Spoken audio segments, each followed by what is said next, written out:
territoire, et que on pourrait donner toute forme de guerre. Le secret de la paix, c'est mi-washi, mi-asamer bechelko. C'est-à-dire la notion d'être, d'avoir que ton lieu est infiniment suffisant pour nourrir tous tes fantasmes, pour nourrir tous tes désirs, pour te donner la plénitude de ton désir. Or, la lumière a comme fonction de dire que chaque chose est magnifiquement posée à sa place. Donc, elle n'emboîte pas dans le domaine de l'autre. Et donc, cette notion de... Donc, la paix, c'est pas contractuel. Il n'y aura jamais de paix si je veux ce que tu as et ce que tu veux que j'ai et qu'on ne se fait pas la guerre parce qu'on a peur de s'auto-détruire. La paix, c'est l'acceptation de la place de l'autre. En Europe, comme vous montrez, la paix entre l'Allemagne et la France est arrivée le jour où chacun a accepté que l'autre est ce qu'il est, il n'y a pas de problème. D'accord? On continue. Le Maharali continue. Donc, מפני שמחושך הדברים הם מעורבים ואין ניכר זה בפני זה והם מעורבים יחד. Il n'y a pas de différenciation et donc ils sont mélangés. והאור נקרא בוקר. Et la lumière est appelée matin. שעל ידי האור יש ביקור בין הדברים, parce que בוקר a donc la même racine étymologique que ביקור. בין הדברים בין זה לזה. ביקור c'est... Découvrir ou... Bikuret, c'est une inspection. Inspection, une inspection, ouais, il n'y a pas tellement de mots en français, ouais, une inspection, vas-y. וכאשר יש ביקור בין דבר לדבר, הוא השלום אשר הוא בין הדברים. Lorsqu'il y a donc cette distinction qui va s'installer entre chaque objet... Moi je traduirais presque pas littéralement en disant reconnaissance. Okay. Quand il y a reconnaissance réciproque, il y a la paix. Dans le couple, c'est que comme ça. Quand les problèmes de couple, c'est que comme ça. Tous les problèmes de couple, c'est un manque de... Regardez, 90, 95, je suis prudent, je pense que c'est presque 100%, des conflits entre les gens, c'est quoi? C'est une non-reconnaissance. Ne pas reconnaître la valeur de l'autre, ne pas reconnaître le droit de l'autre, ne pas reconnaître... ne pas reconnaître... C'est comme une histoire de carotte, toutes les histoires, quand tu regardes en gros, c'est toujours ça. C'est très rare que les gens se haïssent, s'entretuent. En dehors des batailles essentielles, non? Hein? En dehors d'une bataille dans laquelle je m'oppose à un concept, un monde de valeurs. Quand nous combattons les idiots conservatifs ou les idiots réformés, c'est parce que nous ne reconnaissons pas dans leur discours la moindre intelligence. C'est pas un manque par rapport à moi. Non, c'est un manque par rapport à eux. Ouais, c'est ce que tu penses. Bien sûr que c'est par rapport à eux. La non-reconnaissance n'est pas obligatoirement péjorative. Non, bien sûr. Et à un moment donné, il faut ne pas reconnaître. La paix, il y a un moment, faire la paix, c'est criminel. La vol de quand les gens, quand au nom du pacifisme, on ne voulait pas la guerre contre Hitler et les nazis, c'était criminel. C'était le pire des crimes. Il y a un moment donné où la paix est un crime. Parce que justement, il n'y a pas de possibilité de reconnaissance. C'est ça le problème. Dès qu'il y a une possibilité de reconnaissance, c'est la guerre qui devient criminelle. Mais dès qu'il y a une possibilité de reconnaissance, c'est la paix qui s'impose. C'est-à-dire la reconnaissance, c'est donner une définition aux choses. Que non, d'accepter que ces choses ont sa place. Et certaines choses ont leur place dehors. Donc je suis obligé d'avoir une objectivité dans la définition. Complètement. Mais d'accepter que chaque chose a sa place et qu'il y a des choses qui n'ont pas de place. Par exemple, si je définis que le nazisme n'a pas sa place, voilà. Je suis obligé d'avoir... Eux, quelque part, ils pensent la même chose que moi, je n'ai pas ma place. Très bien. Donc j'ai besoin de venir avec une objectivité de mon jugement, sinon je suis rien. Parce que sinon, chacun a ses valeurs. On retombe dans la même question, quoi, de la subjectivité des valeurs. Tout le problème du relativisme, chacun peut penser ce qu'il veut et croire ce qu'il veut et tout, elle ne tient pas. Pourquoi elle ne tient pas? Pourquoi elle ne tient pas? Il faut faire réfléchir, on va travailler ensemble. Le relativisme? Pourquoi ça ne marche pas? Parce que chacun a sa définition du bien et du mal. Alors, je pense c'est relativisme, ça. Mais ça fait, c'est le début de la destruction de l'autre. Alors ça, c'est juste pragmatique, c'est juste parce que ça détruit. Mais sinon, non. Ça marcherait. C'est parce que même par rapport à moi, ontologiquement, ça ne marche pas, cette attitude. Chacun peut penser ce qu'il veut, chacun pense ce qu'il veut. Il n'y a pas de vérité absolue, tout est la vérité, chacun la voit comme il veut. Parce qu'il y a une seule vérité. Cette seule vérité-là, elle est compliquée à arriver, et c'est ça le problème. Qui te dit qu'il y a une seule vérité? Là, tu vas dire, il y a plein de vérités. Chez lui, Paris, pas dit la Torah. Non, parce que l'homme va obligatoirement être tendu par... Non, parce que le concept même de vérité, et le concept même de... C'est très extraordinaire de voir ça. Le détachement de soi. Non, c'est que le concept même de vérité fait appel à l'unité de la vérité. Personne ne croit sincèrement une seconde, et même logiquement, que chacun peut penser ce qu'il veut. Ça ne veut rien dire. Puisque dire chacun peut penser ce qu'il veut fait appel à une vérité. Quand tu dis chacun peut penser ce qu'il veut, c'est que tu fais référence à un principe universel. Donc toi-même tu dis qu'il y a une vérité, qui est au moins celle-là, que chacun peut penser ce qu'il veut. Alors moi j'ai toujours besoin de revenir sur un principe universel. Tu dis à quelqu'un qui veut dire, imagine que tu dis à quelqu'un, chacun peut penser, quelqu'un te dit chacun peut penser ce qu'il veut. Toi tu dis, moi je dis que chacun ne peut pas penser ce qu'il veut. Qu'est-ce qu'il va te dire? Il va te dire, tu as raison de penser que chacun... Non, il va te dire, mais non, t'as tort. Tu viens de me dire chacun pense ce qu'il veut. Moi, je te dis qu'il ne faut pas penser ce que tu veux. Donc, alors là, j'en ai plus là, je viens. Non seulement je dis qu'il faut pas... Chacun ne peut pas penser ce qu'il veut, mais je dis que ce que tu penses, ça n'a pas le droit de le penser. Il va te dire, mais non, alors, tu viens de me dire que oui, donc ça ne marche pas. Donc, tu vois que tout mouvement intellectuel de pensée, par définition, c'est toute la notion du 1 et du multiple, par définition, le multiple n'existe comme multiple que parce qu'il y a l'unité. Il n'y a pas de multiple sans unité. Ça n'existe pas. Donc en vérité, en fin de compte, chacun cherche l'unité de la vérité. Donc en vérité, la seule discussion, c'est quelle est la vérité unique. Il y a plusieurs vérités. La vérité, il n'y en a qu'une, mais elle se déploie sur beaucoup de visages, bien entendu. Mais il y a, te dire, c'est du blabla, qui ne veut dire que n'importe quoi, des gens qui ne pensent pas, quand tu dis chacun pense ce qu'il veut. Ça ne veut rien dire. Parce que quand tu dis ça, tu dis, toi, c'est une vérité universelle. Et dans le mouvement même de penser la vérité, tu ne peux pas penser cette vérité si en dernière instance, tu n'es pas affilié à une structure transcendantale qui pense qu'il n'y a qu'une seule vérité. Donc c'est du barata. On appelle du barata. Donc il y a une vérité, une. D'accord? Pour ça qu'il faut pas penser ce qu'il veut. Donc on revient à ta question. Donc à partir de ce moment-là, il faut, face à ce qui motive une idéologie, parce que ce qui est extraordinaire, c'est que même les pensées les plus barbares, la barbarie nazie, elles ont un discours qui se justifie, soi-disant, qui cherche à rendre acceptable leur horreur. Pourquoi ils font ça? Parce qu'eux-mêmes, ils sont assujettis à la notion d'éthique et de vérité. Donc à partir de ces bases-là, tu peux très bien démontrer que ce qui motive votre discours est lui-même contredit par la barbarie de vos propos.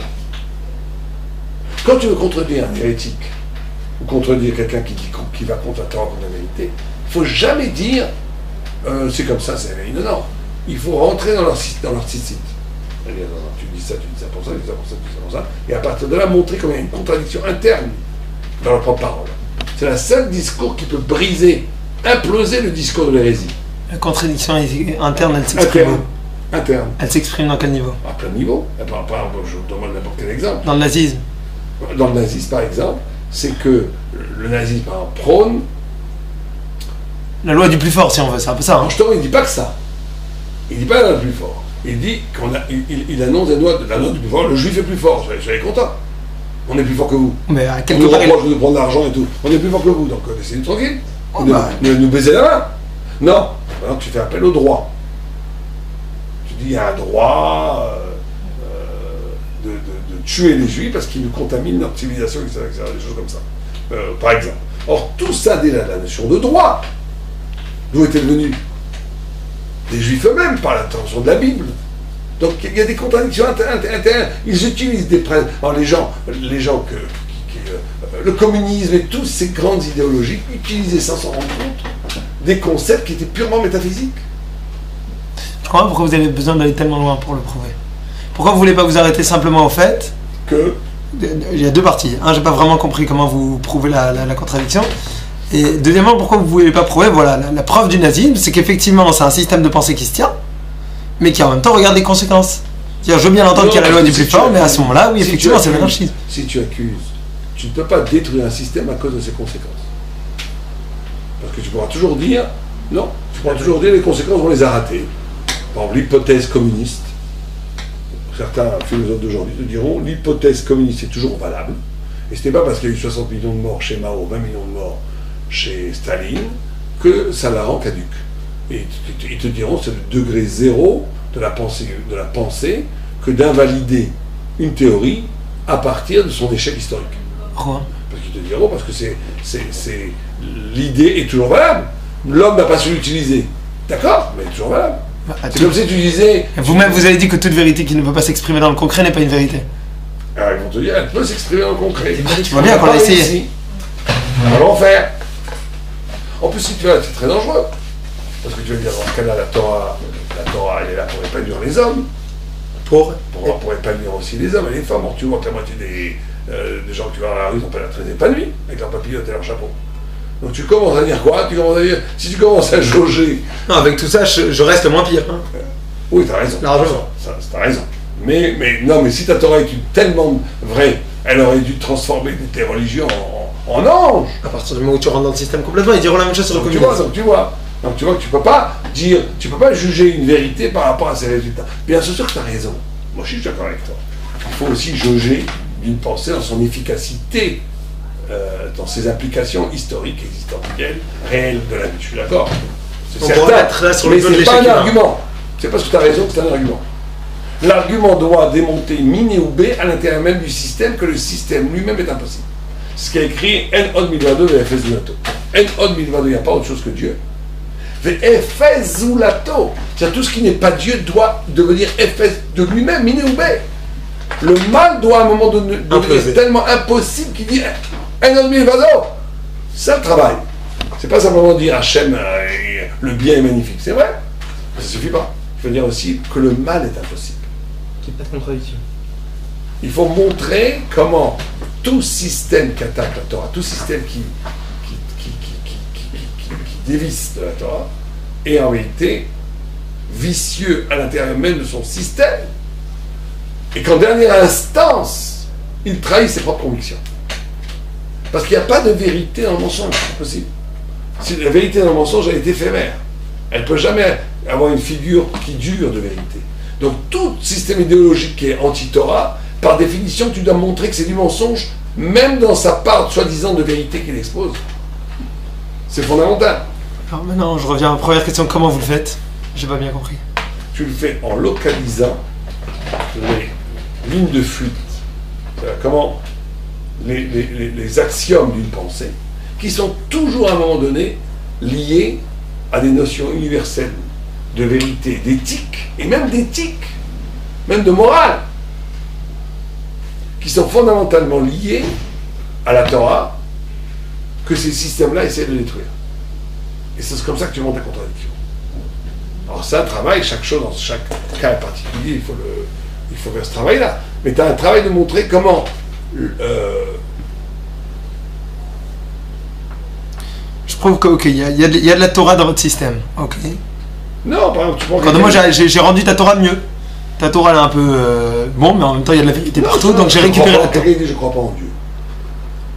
Parce que je n'aime pas les croyances. Je n'aime pas ces croyances. Tu lui montres que de ne pas croire en Dieu, c'est une croyance. Je ne sais pas lui prouver que Dieu existe. Et donc il n'est pas mieux avancé qu'un croyant. Dans son propre système. C'est tout. Ok, il va dire je suis pro. Quelqu'un il va te dire non, moi j'ai toutes les lois de la Torah, si elles sont anti-humanistes, il faut les détruire. Pourquoi? Parce que le but de l'homme, c'est l'épanouissement.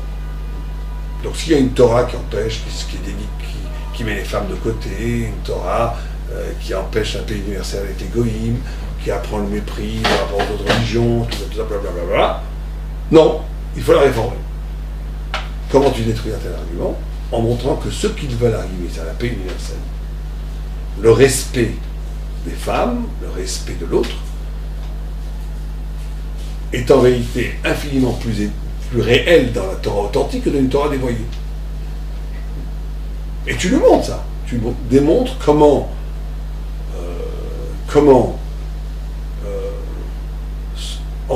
que ce n'est pas en trahissant l'essence de la vérité que tu vas arriver à améliorer la vérité. Il y avait un gars qui s'appelait, je ne sais pas comment il s'appelait, Alevi Wein, qui disait, c'est une sorte de réformé, bon, il disait,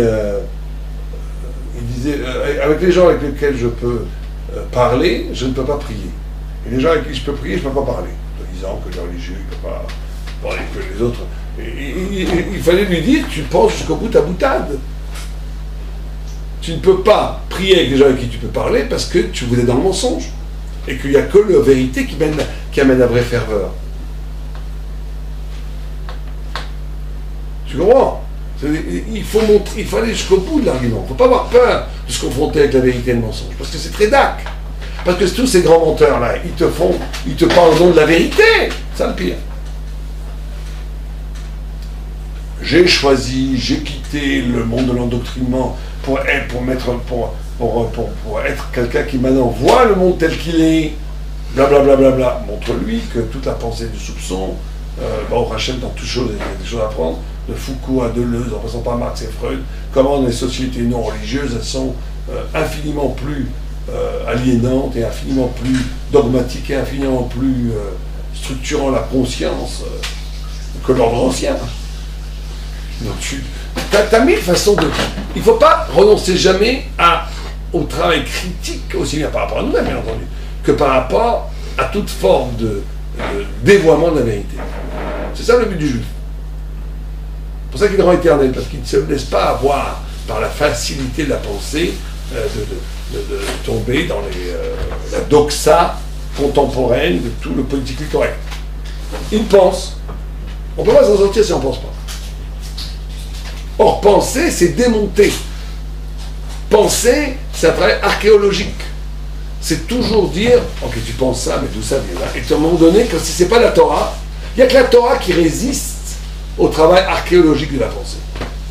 Parce que dès que tu prends un autre système, ça a l'air très beau au milieu, au-dessus dans les superstructures, tu descends, c'est déjà moins beau. Tu descends plus bas, ça devient n'importe quoi. Au dernier niveau, tu vois que c'est complètement incohérent. C'est pour ça que toutes les idéologies et les pensées naissent, disparaissent, parce qu'à un moment donné, l'histoire découvre le point de fragilité, le point de mensonge d'une idéologie.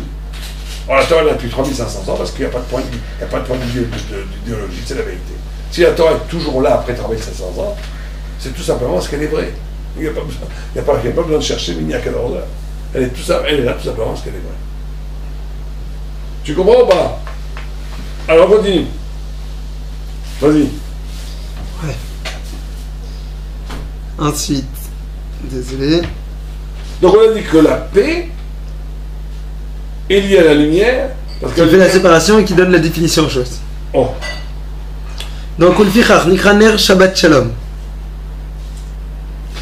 Je reprends le ça phrase que la après. lumière s'appelle le Shabbat de la paix. Shabbat Shalom. Pas juste Shabbat, et pas juste Shalom. Kacher Adam Shovet Mimilachav Yesh Loner Shabbat. Parce qu'une personne va s'arrêter de travailler et en même temps une lumière, une bougie de Shabbat. Veze Shavar va tiznach mishalom nafshiz ou adlakat ner Shabbat. C'est la raison pour laquelle il y a un parallèle entre cette partie du verset et la lumière, la bougie de Shabbat. Qui a adlakat ner be Shabbat ou etsem shalom. Car l'allumage de la bougie de Shabbat est l'essence même de la paix. Mitzad shea Shabbat miyuchad le shvita ve shalom. De par le fait que le Shabbat est en relation particulière avec la shvita, avec l'arrêt donc du travail et la paix, comme on le dit dans la troisième des prières de Shabbat qui est Ataechad, tu es unique, Menucha, Shalom, Veshalva, qu'il y a dans Shabbat la Menucha, le repos, le Shalom, la paix, et Shalva, c'est l'harmonie. Hein? Moi j'aurais dire la félicité, je pense, Shalva, je pense, oui, c'est la quiétude, non? La quiétude. La quiétude, je traduirais. La quiétude, c'est la paix intérieure. Vas-y. V'yesh lo ner sheu shalom, ze nikra shalom. V'ka'asher en lo ner beshabbat, en lo shalom.